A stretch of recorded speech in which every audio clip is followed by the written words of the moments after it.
Hi, my name is Ola, and when I was 19, I moved alone from Poland to UK to study there.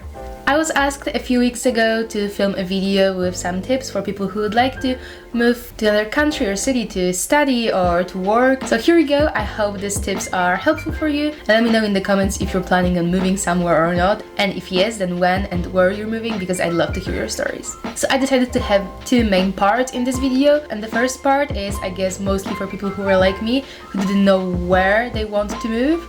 And the other part is gonna be for all of you, so if you know where you're moving or if you don't know where you're moving yet, I hope it's gonna be useful for everyone.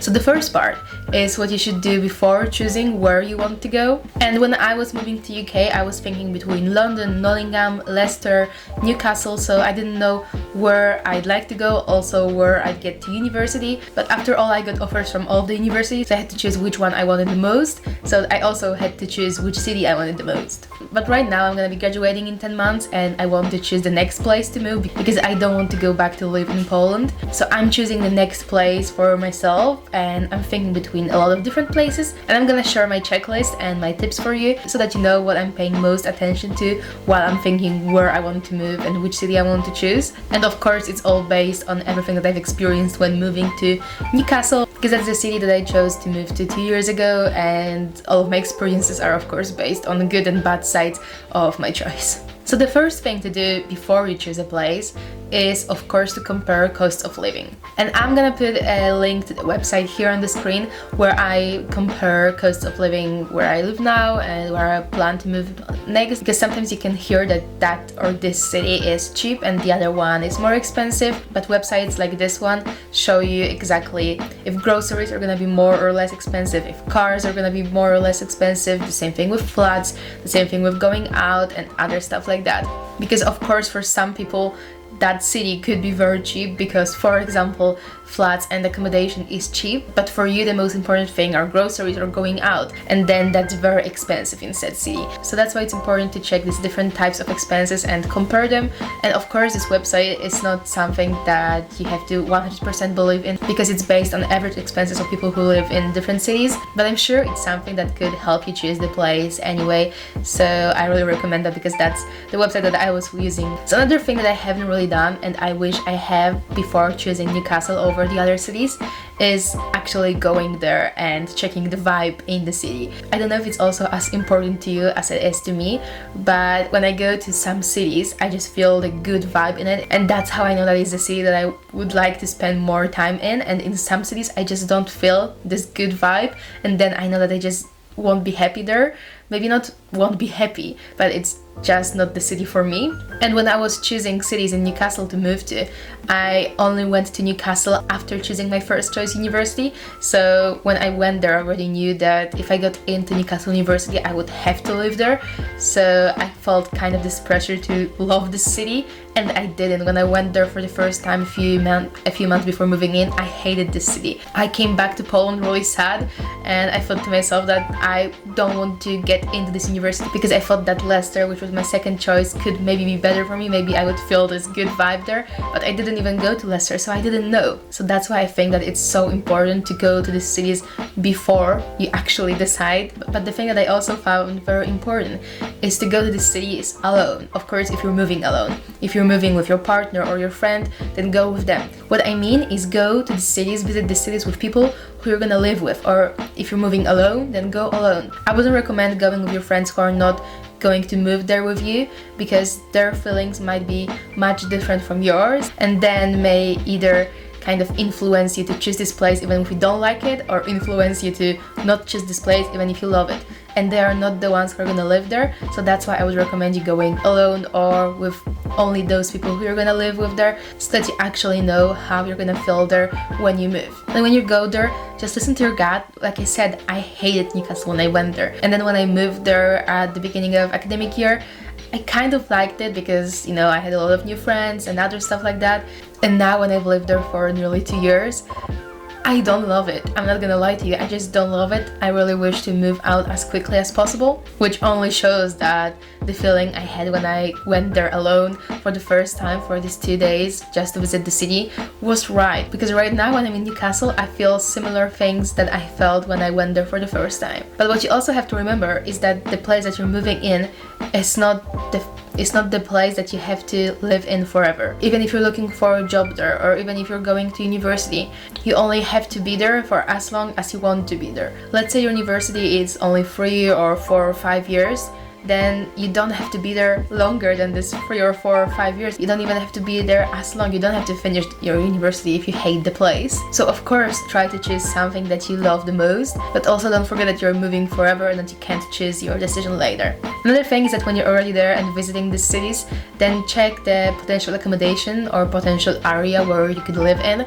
because it's very important to check if it's a safe area, if it's very far from your future work or university, if it's accessible if you need that, if there are any shops in the area and other stuff like that. So make sure to check all of your accommodation choices when you're there, because when you're not there, you're not gonna know if it's a good choice or not, if it's in a good area or not. So before you go to visit, just do some research about that, and also do some research about bills, because that's very important when you're not moving to halls but to private flats or houses. And the last very important thing before you move to another country, because I believe that all of the cities in the same country have the same health service and insurance policies, but when you're moving to another country, just please check before you go, check how the health service works, check what insurance you're gonna need, check if maybe you're gonna get insurance at university or your job. Just check everything you have to do before, and also remember to check what documents you might need and what documents you might need to translate, because remember that when you're moving to another country and they speak another language in that country, you might need some documents like medical documents or insurance documents or anything else that you might need to translate.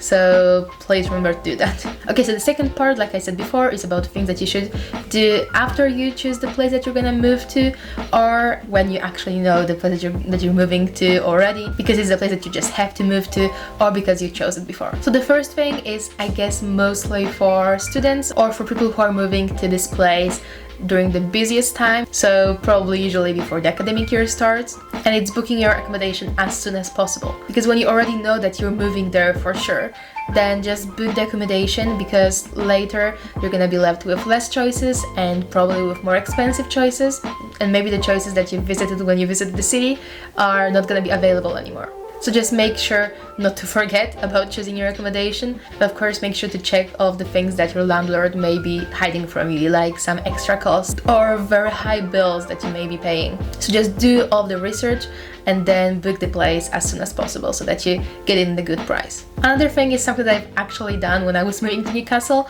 and it's make a list of things that you're gonna need and decide if you're gonna buy them here where you live already and send them to the new place, or if you're gonna buy them in the new place.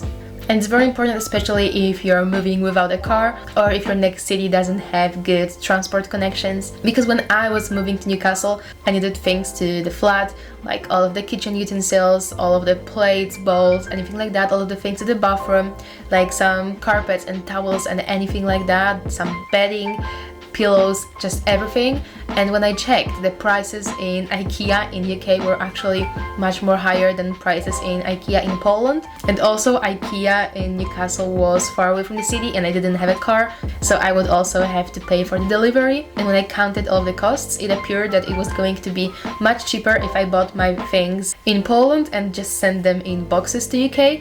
And I packed 2 boxes, 30 kilograms each. They were huge, but it was still cheaper than buying these things there. So make sure to check that as well, because that may save you a lot of money and a lot of trouble when you're already there and you don't have a car. So the next thing is something that you have to do after you already arrived at the new place, and it's something that I've noticed a lot of my friends who also moved from other countries didn't do at the very beginning, and it made their lives just a little bit harder. And it's having a new phone number in this country if you're moving to another country, and a bank account. So one of the first things that I did when I moved to Newcastle was to get a new phone number, a British phone number. And it's especially important if you're gonna be looking for a job or if you're gonna have to make a lot of phone calls, because of course international phone calls are just very expensive. Let's say you're moving from Poland or France or Germany or anywhere else to UK, then even if you are in UK and you have Polish or French phone number, then you still pay for international calls when you call anyone in UK. And of course, it works the other way around. If you get a British number and you wanted to phone your friends or family back in Poland or France or Germany, then you would pay for that as well. But there are options you may consider, and I feel like it's way more important to have a number in the country that you live in than in the country that you have your friends or family in.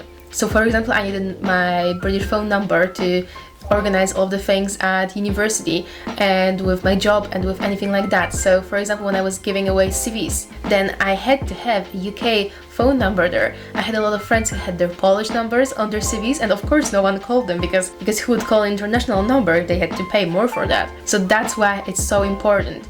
And if you're wondering how you're gonna contact your family or friends, then don't forget that there's so many online options like WhatsApp or Facebook's Messenger, or I think it's called Telegram, or now I think even on Instagram you can call people, and on Snapchat. There's so many different ways that you can contact your family. I even taught my grandma how to use WhatsApp, so you can teach your parents or your friends to use it as well, and it's free. So believe me, it's just way easier to have the phone number in the new country that you moved in, and then call your friends and family in your home country through WhatsApp or Facebook or other online social media. And of course, it's also way cheaper to have a bank account in said country, because if you're gonna work there, then remember that international bank transfers are also paid. So if you're gonna work there and you're gonna get your salary, then your company has to send the money somewhere. So you have to either have a bank account there, or they're gonna pay you less because you're gonna have to send money to your international bank account. And what I recommend to you is something that I've been using for a long time now, and it's Revolut. It's an app, I think, made by Lloyds Bank. I'm not sure about that, but I think it is. And you can exchange different currencies there for free. You can make international bank transfers usually for free. So it's very easy, and that's how my parents were sending money to me, because making bank transfers from Polish bank account to British bank account were just expensive. So me and my parents, we all had Revolut, and they were just transferring money there, and I was paying with my Revolut card, and that was very easy. I'm not being paid by Revolut or anything like that. I just really like their app, and I think it's really useful for anyone who's moving to another country or anyone who travels a lot around the world. So thanks so much for watching, and of course, if you like this video, then leave a like and subscribe to my channel. Oh, and by the way, before I finish this video, the next place I'm planning to move to is probably gonna be Portugal or Italy. So if you have any tips about these two countries, then please let me know in the comments. And I'll see you next time. And I think next time is on Thursday. I think this is a Sunday video. Thank you so much for watching.